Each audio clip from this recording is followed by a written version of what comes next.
I want to live in Japan. So first, I've got to find a place to live. But where do I even begin? What documents will I need? How does the whole contract process work? Hunting for an apartment in Japan for the first time is full of unknowns, and it can make you feel a little anxious, right? But don't worry, if you watch this video all the way to the end, you will fully understand every single step of renting an apartment in Japan. This video will make you a master of apartment hunting in Japan. So let's dive in. First, if you want to live in Japan, you're gonna need two big things, a visa and what's called residence-status.com. Now, if you're just here for sightseeing, a tourist visa is totally fine. But if you're planning to rent a normal apartment and stay more than 3 months, you'll need official permission to actually live here. That's what residence status is, and it depends on your purpose like work, study, or visiting family. For example, if you're working, you'll need a work visa. If you're studying, then it's a student visa. Japan offers all kinds of residence statuses, whether it's for work, research, or something else, so pick the one that matches your situation. And here's the deal. If you stay longer than 3 months, you'll get a residence card. It's basically your ID for living in Japan, so don't forget to keep it with you wherever you go. Now, if you want to stay even longer, there's something called permanent residency. But you usually need to have lived here for over 10 years, have a stable income, and meet some other requirements. If you're aiming to become a Japanese citizen, you do it through naturalization. Just remember, you'll have to give up your original nationality, so think carefully. Okay, next up let's talk about the documents you need when renting. Landlords in Japan really want to make sure you're reliable. There are a few documents you'll need, but the main ones come down to these 4. The biggest one, proof of income. That shows you have enough money to pay rent every month. So, get things like your payslips or a bank balance certificate ready. And don't forget, you'll also need a Japanese phone number and a bank account. They're required when you sign the contract, so the earlier you sort those out, the smoother things will go. Now, maybe you're thinking, but I just got to Japan. I don't have all those documents yet. Don't worry. In that case, you can look into weekly mansions, which are short-term furnished apartments, or share houses, where you live with others. Those can be a great way to get started. Alright, here's where the real deal starts. Let's go through the 7 steps to renting an apartment in Japan. Step 1. Figure out what kind of place you actually want to live in. How much rent can I afford? Do I want to be close to school or work? Are there supermarkets or hospitals nearby? If you imagine your daily life while searching, it's way easier to find the right place. These days, there are tons of websites for apartment hunting, so start with your phone or computer. Step 2. Once you find a place that looks interesting, reach out to a real estate agency. In big cities like Tokyo or Osaka, you can even find agencies with staff who speak English or other languages, so keep an eye out for those. Step 3. When you visit the agency, they'll show you some options that match your needs.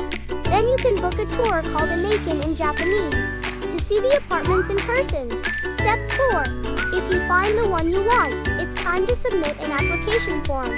Step 5. Next comes the screening process. The landlord or agency will check your background to make sure you're a good fit. This is when all those documents we talked about earlier, like proof of income, become super important. So be prepared. The screening usually takes around 2 to 3 weeks, so give yourself enough time.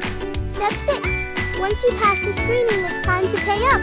In Japan, besides rent, there are initial costs, a lump sum you pay at the beginning. Don't worry, I'll explain that in detail in a moment. Step 7. After paying, you'll sign the lease contract. Sometimes the explanations are full of complicated Japanese terms, so don't hesitate to ask if you don't understand something. If possible, bring along a Japanese-speaking friend or interpreter. It'll give you peace of mind. And finally, once you get the keys, your new life in Japan officially begins. Alright, now let's talk about the part everyone's curious about: moving in costs. So, when you rent a place in Japan, do you know how much you usually have to pay up front? Well, it's typically around 4 to 6 months worth of rent. What, that much? Yeah, I know that might sound shocking, but don't worry, it's just part of Japan's unique rental system. Let me break down the 3 main types of upfront costs you'll run into. First up, Shikikin deposit. This is money you hand over at the start as a safety net for the landlord in case of damage. If you leave the place without any big stains or damage beyond normal living, most of it usually comes back to you when you move out. Next is Reikin gratuity fee. It's a thank you payment to the landlord for letting you rent the place. Unlike the deposit, this one doesn't come back. Then we've got the agency fee. That's the payment you give to the real estate company for helping you find the apartment.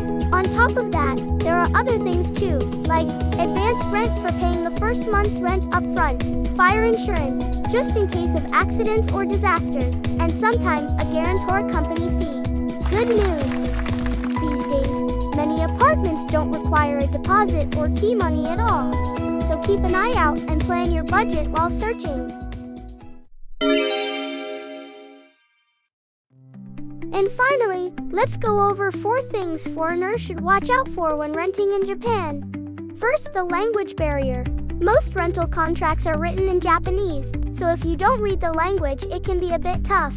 If you're worried, try finding a real estate agency that offers English or other language support, or bring along an interpreter to help you out. Second, guarantors. In Japan, landlords often want a guarantor, basically someone who agrees to pay your rent if you can't. But if you don't have any close contacts in Japan, don't panic. These days, it's totally fine to use a guarantor company instead. Third, Japan's rules. Daily life here comes with a set of unique rules, sorting your garbage in a very specific way, keeping noise down at night, and so on.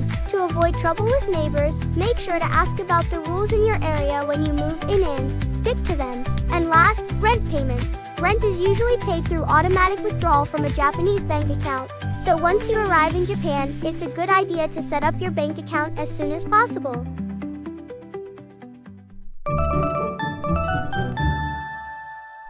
So, how was that? Renting an apartment in Japan might seem a bit tricky at first, but if you prepare everything we went over in this video, it should go really smoothly. On mooovin, you can search for apartments in Japan from anywhere in the world. We offer support in Japanese, English, Chinese, and Vietnamese. So be sure to check out our official website from the link in the description. If you thought this video was helpful or interesting, please subscribe and hit the like button. Well then, see you in the next video. I'm cheering with all my heart for your happy life in Japan.